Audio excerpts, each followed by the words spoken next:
Il était vraiment impressionnant, ce dernier-là, hein? Il est pas mal sûr de lui. D'après ce que j'ai lu sur son père, c'est pas surprenant que le jeune s'y connaisse en commerce international, surtout avec les Russes. Oui, mais dommage qu'il parle pas la langue. Ah, la langue, ça se prend vite, là. Il n'y a rien là.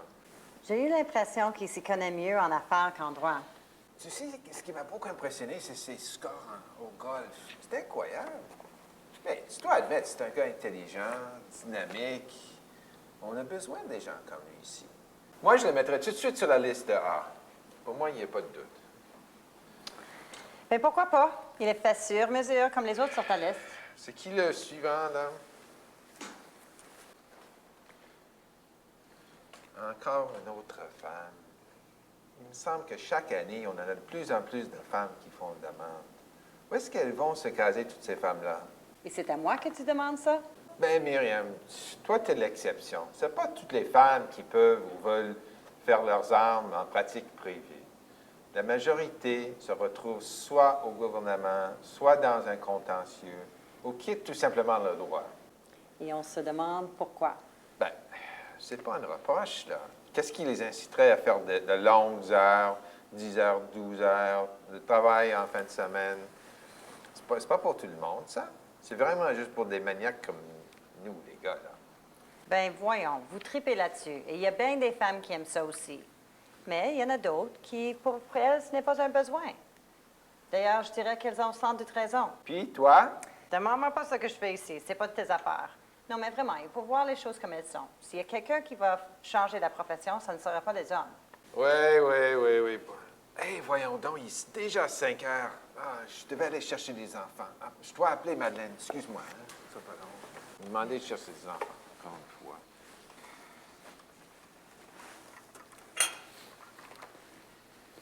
Puis, elle vient de quelle faculté, toi, celle-là? Ottawa, avec honneur, dans les premiers 10 de sa classe. T'as mémorisé tout ça, toi?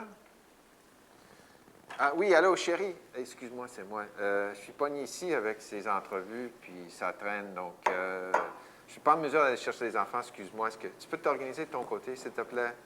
Je vais essayer d'être chez nous le plus tôt possible. OK?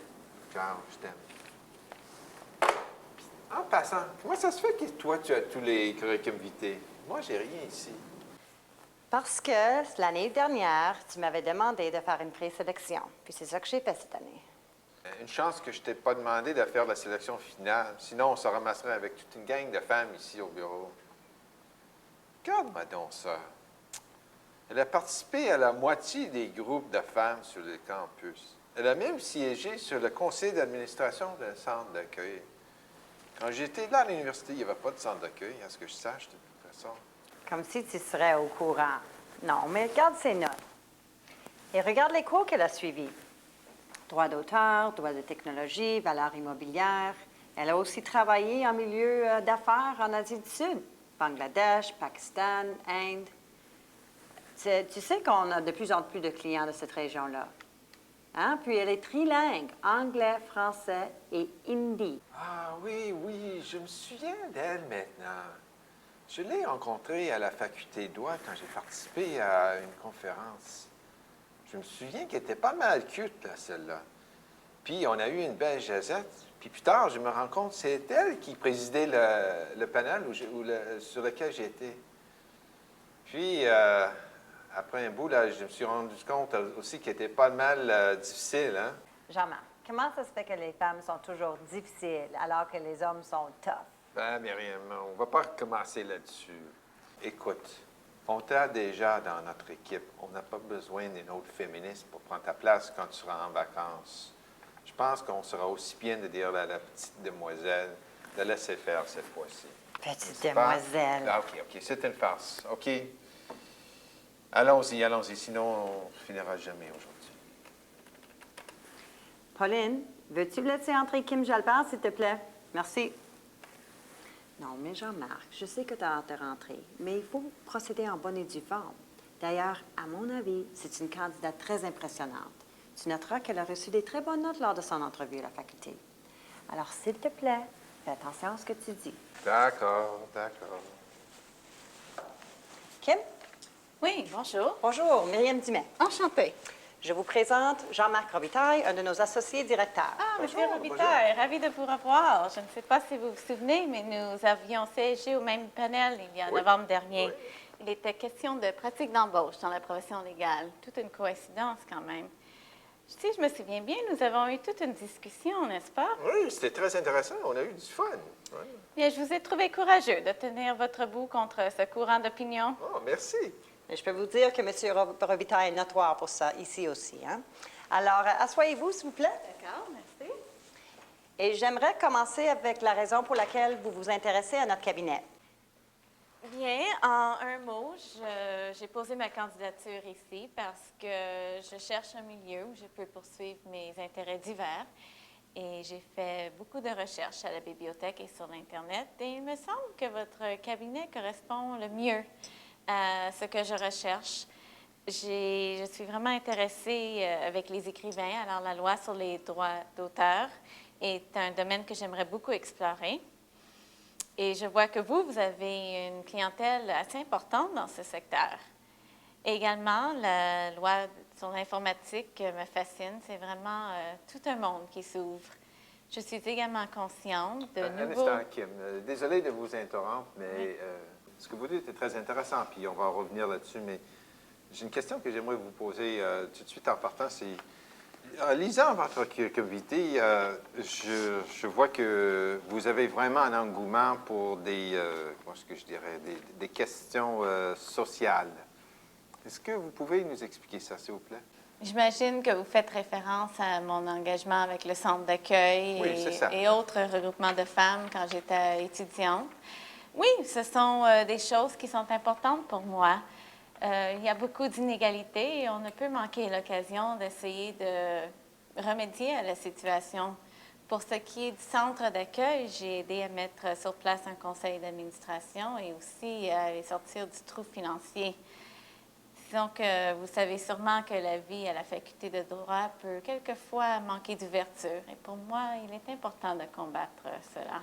Oui, mais si vous êtes prête à partir en croisade, là, il faut reconnaître que dans un cabinet comme le nôtre, vous n'aurez pas beaucoup de temps à dévouer à des causes comme ça. Parce que nous, chez nous, on travaille de longues heures, suivant les fins de semaine, puis ça laisse très peu d'espace pour des engagements sociaux ou même pour la famille. Comment est-ce que vous réagissez à cette situation-là? Oh, pour les heures, je suis bien au courant et je vous assure que je ne pars pas en croisade. C'est juste que lorsque je vois des choses de travail, eh bien, j'aime y remédier.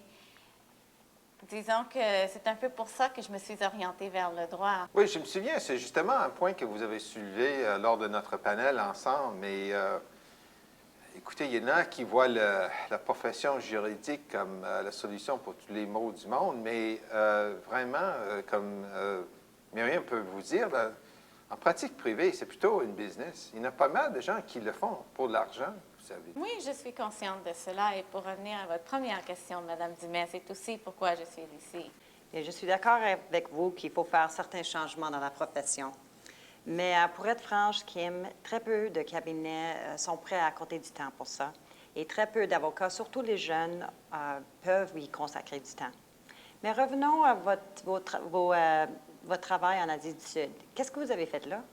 Ah oui, j'ai pris du temps pour moi avant de poursuivre mon cours de droit afin d'aller au Bangladesh. Et là, j'ai travaillé pour des ONG dans les domaines d'alphabétisation et de planification familiale.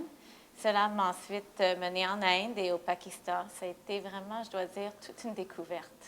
Là, c'est intéressant ce que vous dites, là, Kim, parce que je ne sais pas si vous savez, mais on est en train de développer vraiment une clientèle dans cette partie du monde. Mais vu que vous avez habité là-bas, vous savez sans doute que c'est quand même une société très conservatrice, surtout pour ce qui est des femmes et ce que peuvent faire des femmes à l'extérieur de la maison.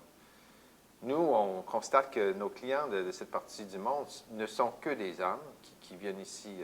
Comment est-ce que vous réagissez face à cette réalité-là?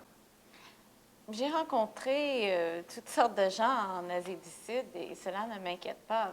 Ben laissez-moi vous donner un exemple très concret. Souvent, on a des clients, des hommes, évidemment, qui arrivent de cette partie du monde. Puis ils ne se gênent pas pour nous dire qu'ils préfèrent travailler avec les hommes durant le jour, puis sortir avec les femmes le soir. C'est quoi votre réaction face à ça?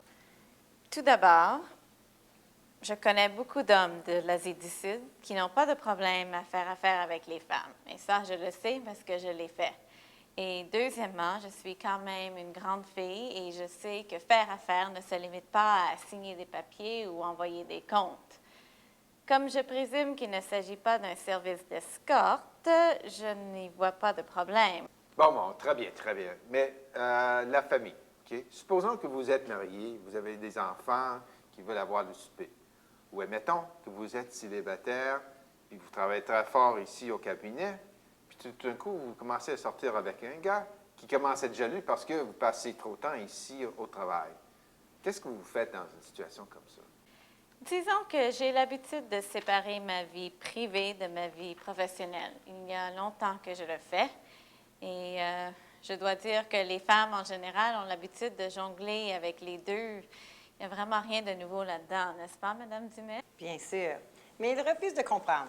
Il se plaint toujours qu'il n'y a pas assez de testostérone sur l'équipe de hockey. Ouais. Mais parlons un peu de votre intérêt dans le droit de l'informatique. Oui. Excusez-moi, mesdames, il faut absolument que je m'en aille. Kim, ça m'a fait plaisir de vous revoir. Merci beaucoup d'être venu. Pareil. Est-ce que Merci. je peux vous laisser un petit conseil? Ce serait peut-être une bonne idée que vous songiez au gouvernement. Parce que les clients pour lesquels on travaille souvent sont ce que vous appelleriez des méchants. OK? Myriam, on se reparle demain. Bonsoir, mesdames.